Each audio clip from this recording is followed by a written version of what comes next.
let's do it. So as promised at the top of the show, we're going to be getting into Hakan Henry's DJ mix in a little bit. But for the first time ever, actually, I'm going to be doing a remote interview. So we're getting super 21st century today. We're using Zoom technology to interview Hakan. I am here in Chicago and Hakan is in Tokyo in Japan, and we are going to do an interview. So thanks for taking the time to do an interview, man. How are you doing, Hakan? Yeah, I'm good, man. Good morning from here. Yeah, we're 14 hours difference. Yeah, it's 10 a.m. here. Yeah, and I'm at 7 p.m. here in Chicago. Yeah. All right, so total time warp. Let's see how night will meet day. All right, let's do it. So the way I do this, think of it like a superhero story. If we start with the origin story. So forget about music. I just want to know, where were you born? Where did you grow up? Tell me a little bit about that. Okay. I was born in Istanbul. I was a child in the 80s and 90s in Istanbul. Mm-hmm. Yeah, so all my life I lived in Istanbul up until the age of 33. Okay. So maybe I was wrong because I thought you spent a summer or something in the US, right? No, am I remembering incorrectly? Yeah, that's right. I went to summer school at the time in high school for a few months. Which was quite interesting in terms of getting to experience house music there more than the school aspect, I guess. Yeah, right on. Okay, good. So we know where you're born. Got a little bit of an idea, because what I'm trying to get at, and hopefully it'll come out while we're talking, is Hakan has traveled a lot. He's been around the world, and I think that has, in my opinion, affected him as a creative being. So hopefully that'll come out. Okay, So now we know where you were born. Tell me when you got the music bug. How did that happen? Okay, so I was born Istanbul and I grew up literally in the city. I mean, I was an urban kid. We didn't have much nature around. We played on the street. We mainly played, well, we call it football. You guys call it soccer. It's football. Yeah. But so it was mainly around school time, playtime on the street. And I guess a lot of time home, because my parents were both workaholics, and that meant I was spending a lot of time at home. And so I do remember early trips to the neighborhood music store. At the time they were doing mixtapes. Mm-hmm. And basically that would be across different genres, whatever was up and coming at the time. Pop music in early 90s, late 80s, I guess, was beautiful. So the music bug was therefore definitely through the neighborhood music store. Okay. And yeah, I just kept on buying those tapes. At one point I remember buying different albums on tape and doing my own mixtapes, because it was not mixed, obviously, one track after the other, but it was a two deck tape, right? Mm-hmm. So stop, record, the two wells. Yeah. And then I remember also at the time maybe dance music was becoming more popular as well, so you would hear the occasional dance track showing up on the mixtape. Yeah. This was maybe around 92, 93. And then our upstairs neighbors, there were two brothers actually. One of them was crazy into music, he knew what was going on. And he had already made trips to an alley of record stores in the center of town. So he took us there one day with his brother and myself. And I remember just walking into the record store. This was probably the first time I was walking into a proper record store with vinyl. Do you remember around what age you were? Do you remember around what age? That must have been 93, so probably 14. Okay. And wow, that was, I remember like the effect it had on me. I remember the place had an underground vibe. There were these older DJs walking around buying records. And, you know, I felt somehow I was connected to that experience and went back every other weekend or spent all my money. Yeah. I remember the first record I bought, it was the first dance record I bought was DJ Duke Loyal Whistle, actually. Oh man, that is a good start. That is a freaking good start. Wow, I wish mine was that good. No, I don't have anything that good. That's hot. That's still a hot record. I just heard the Frank Roger edit the other day. I was like, oh, I know this song. What is this? This is the beginning, going back to the roots. Okay, so that is a good start. Now, we met, I think 2001. Yes. 2000 or 2001. And by then, you were doing a lot of different things in music. You were DJing, you were a promoter, you were involved with a radio station. So there was a lot of things you were doing. So I'm curious now if you could tell us how you went behind the scenes. What was first and how did it develop? Yeah, so I guess I was just really lucky being at the right place at the right time because, well, my father at the time was working in hospitality, and the DJ that worked with him, obviously I was becoming really interested in the whole music thing. So I was by his side anytime I could find a minute when I was at my father's work. And he was really cool. So we developed a connection, and at the time, this is around when the private radio stations were up and coming in Turkey. So this must have been around 94. And he would actually take me to the radio station where he was working, which was one of the first private radio stations in Turkey was Power FM. And so I remember going there, and actually my cousin was also working there, who I didn't know really well because she was a distant cousin from another city. And so I started meeting these older folk who were already in the game. And then most of these people moved on to a radio station called Radio 2019 in 94. And this was a dance music station. So Istanbul had underground dance music radio station 94 on FM. And so I asked if I could join as an intern. You know, I was happy to do anything. And they let me do it. So I got in there in, I think it was the summer of 94 or 95.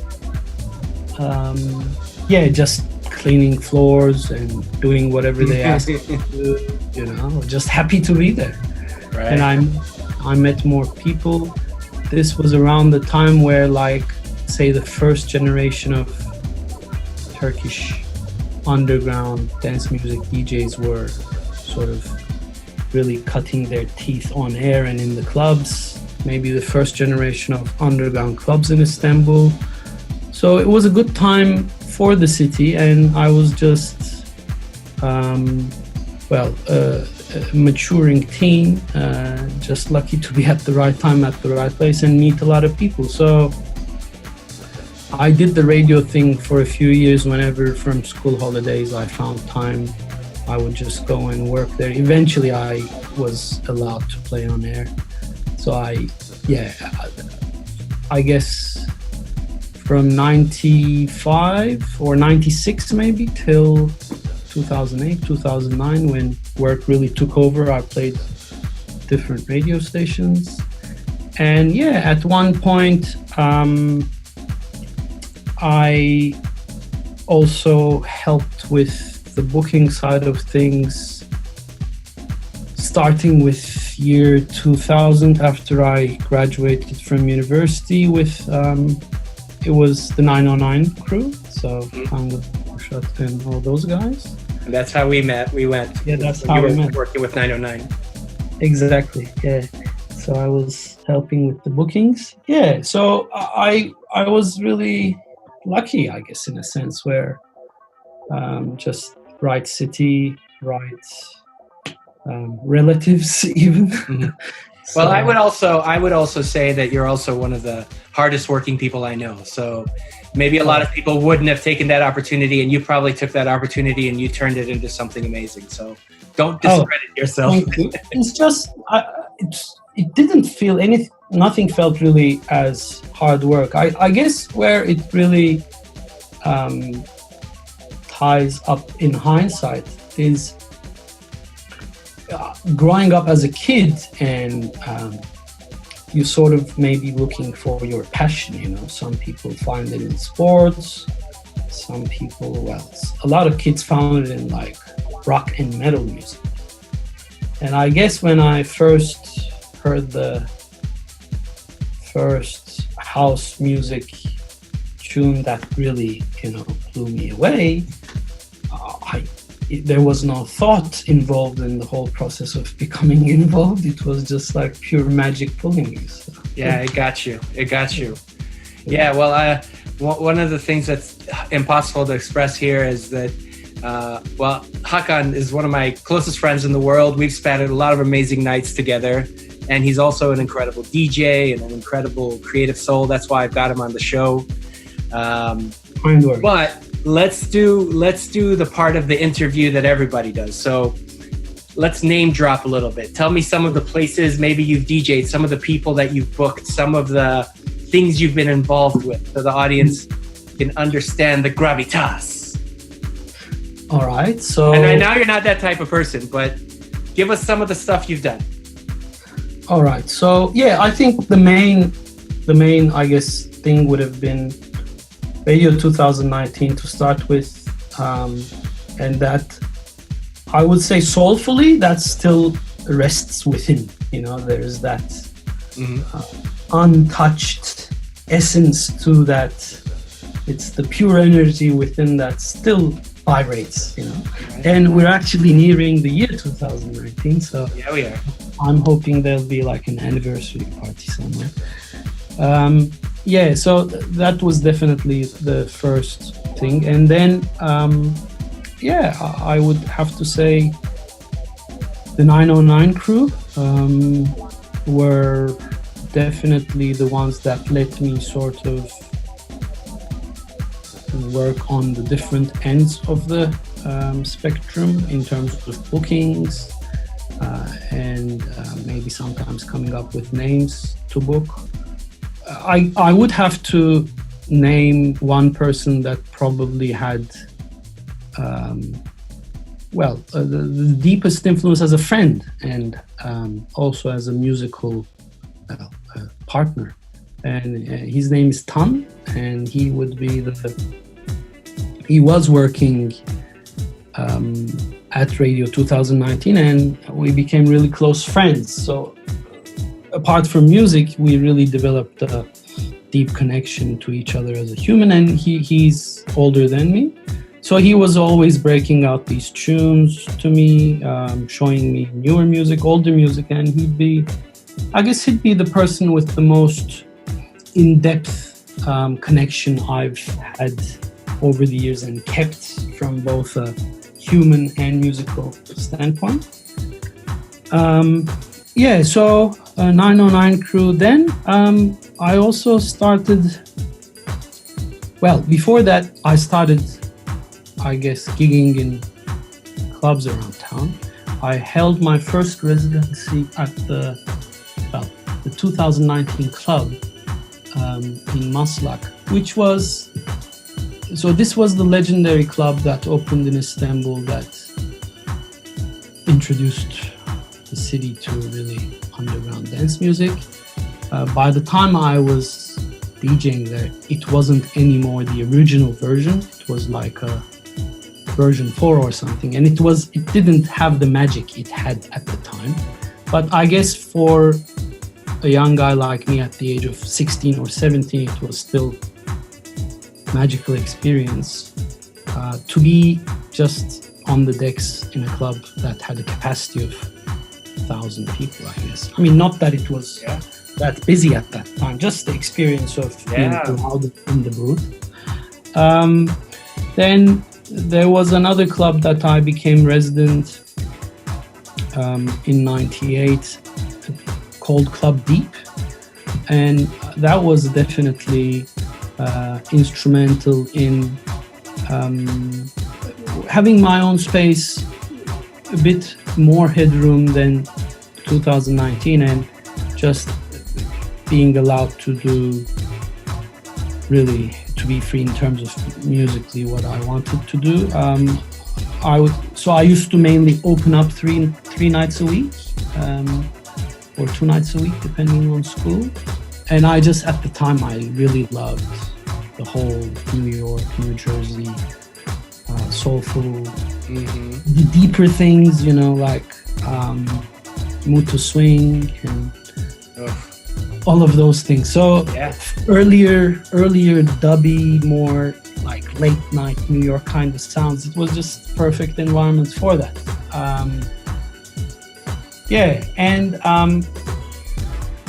So that was around 98. Then in 98, there was, I have to say this, one night that probably changed me for good forever. And that was this was the first J&B Dance and Techno Festival in Istanbul. They had booked big names like Green Velvet, who couldn't show up because of personal reasons. And Derek Carter. There were a slew of names. Bob Sinclair was on the lineup. FX Twin? No, maybe not that show. No, FX Twin was on another one. But really, a lot of acts that were both prominent and even very relevant underground acts at the time. This was put on by Hip Productions at the time. And anyway, I was the guide for their Carter for, you know, taking him from the hotel, bringing him to whatever. And I remember seeing his name in different places, but I remember the night, the energy on the floor, and seeing him DJ for the first time definitely was a mind-bending experience for sure. Because there was not, I would say, any first-hand experience that I was exposed so much to soul dynamism in first person. I can't, there aren't many live events that come close that I had maybe till that age. Put emotional things aside, but from an experiential point of view. And wow, that I guess that unleashed also maybe the darker side of me. Till then I was, as I said, I was more melodic, sort of soulful, musical, all of that. But then, I was heavily infected with the Chicago bug. And that stayed, well, it's still within, I guess. Yeah. So I would definitely say that was the most relevant in terms of affecting me musically and having a clear impact on musical direction going forward. I kept on DJing across town. I even got to travel to Switzerland in year 2000. So that was wow. It was just a friend booking me for his party. But still, as I was still feeling very much amazed by what's happening. And then, eventually I started also making connections with other clubs in town. There was a jazz club called Babylon, which was a seminal establishment in Istanbul, which basically booked acts from around the globe all sorts of left field music, from jazz to electronica. And the promoters who put that on Positive were definitely the most influential promoter group who brought over the years hundreds of acts to Istanbul. And I approached them because the first time I went into the club Babylon again, I was infected with the energy, and they let me book a few acts there. So I remember like booking JT Donaldson for the first time there. That was maybe again 2001 or 2002, I don't remember. So across the years made different connections with different clubs and kept on doing that till, I moved out of Istanbul in the year 2012 for work to Australia. Yeah. And what's interesting, I just want to add a little detail to what you've told us. When you came to visit Chicago the first time, you went and hung out with Derek, you went and hung out with JT. So it's like, I just mentioned that because a lot of this is coming full circle. You know, you meet these artists, then you become friends, then you go visit them, they come visit you. That's one of the things that stuck as far as our relationship as well as, true. You know, when I first met you, it was because of music, but really now music can go to hell. We're still going to be friends. You know what I mean? So that's I think an important part of your personality and who you are. I think you touched it. You nailed it on the head there, because also I think about these things like I feel it's not a coincidence with obviously the type of music we like and maybe how that translates to the soul. And I guess that's reading and hearing a lot on psychology these days. I guess that has a direct impact on openness, right? So that really shows a high degree of openness and maybe a high degree of acceptance. These are my theories. They may be definitely wrong, but anyway, so I definitely agree with what you say there as music being the first instance of connection, and then that allowing for more personal connection. That's beautiful. Yeah, hallelujah. So let's bring it back. We're about to listen to almost 2.5 hours. It's like 2 hours and 20 some minutes of your mix. Is there anything you want to say about the mix before we start the mix? Yes, I do actually. Right, so I said in 2012 I moved to Australia for work. Music was always really a side thing for me, although at a soulful level it meant a lot. But I always had like a corporate day job, which I took seriously, and I did about for 15 years, which I finally resigned last year. So that meant from 2012 till 2017, I was based in Brisbane, Australia, where I was really lucky to be able to connect locally, musically as well. Made heaps of friends, met beautiful people, again, have deep connections and good friendships just that emanated from music. We ended up throwing our parties there with a friend, which was beautiful. And so in 2017, I knew that the corporate thing was my path no more. My heart would not allow me to go on that path. So I listened and I resigned. I traveled for a bit. And, on the travels, I was finding out a lot about life, myself, because I probably hadn't had so much time to, experience life in that sort of, I will say, comfort, I guess. as in I had time. I didn't have to worry about the day-to-day. And that meant I also followed, I followed the path of calling, I guess. And without going into too many details, I sort of started a journey onto what I felt at the time was my calling. Yeah, but on the way I fumbled badly, so I stumbled and I fell.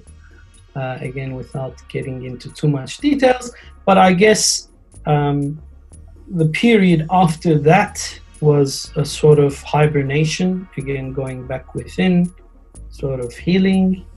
And it's amazing how when one goes through these times, music is one of the initial forces that emanates from within to go, well, here's the life force, you know, hold me and I will lift you up. Yeah. So again, I was in Istanbul. I mean, I wasn't maybe in the best mood, but a common friend of ours, I mean, you know, he was like, come, let's play. And we started playing out again. And yeah, I was functional, like from a spiritual point of view, through music. And so I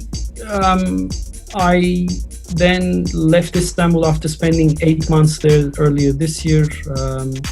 And I came to Australia to pick up my goods because I was going to move to Tokyo to help a friend with his business, even if it's for the short term for the moment. But I spent for about 2 months in Australia just selling all my stuff and just keeping the records, the important musical gear, and you know, the minimum amount of stuff that I needed if I moved somewhere.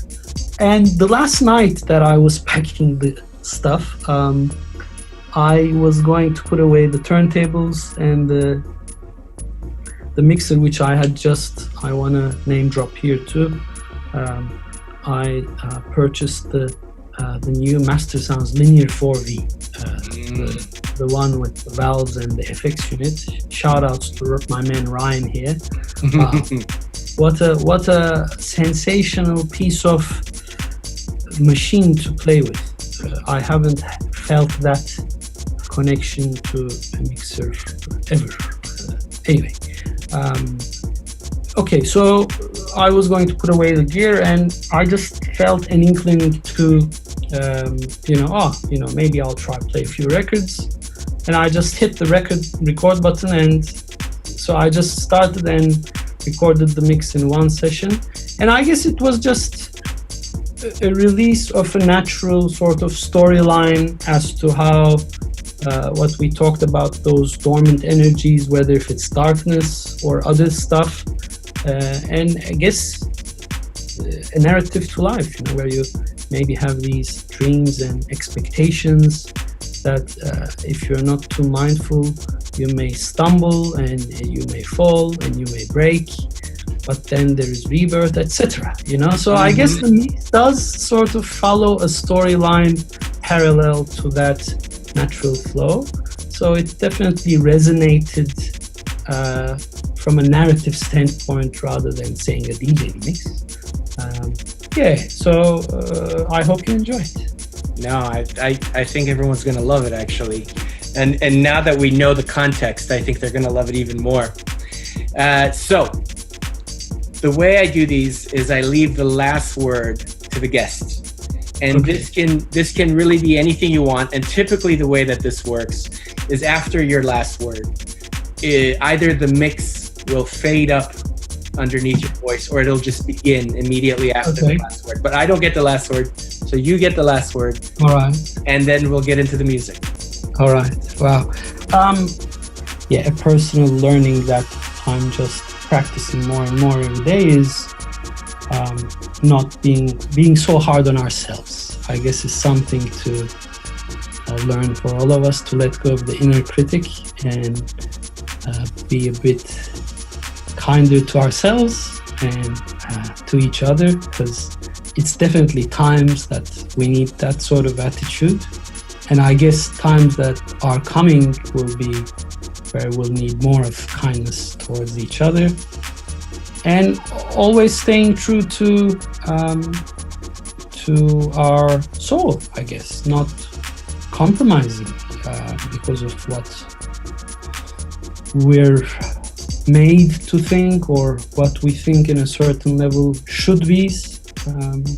Just attuning to the song within. I guess something I'm just learning at this age to try to do. And yeah, gratitude to music and friends, and all of life's offerings to make that song and hear that song.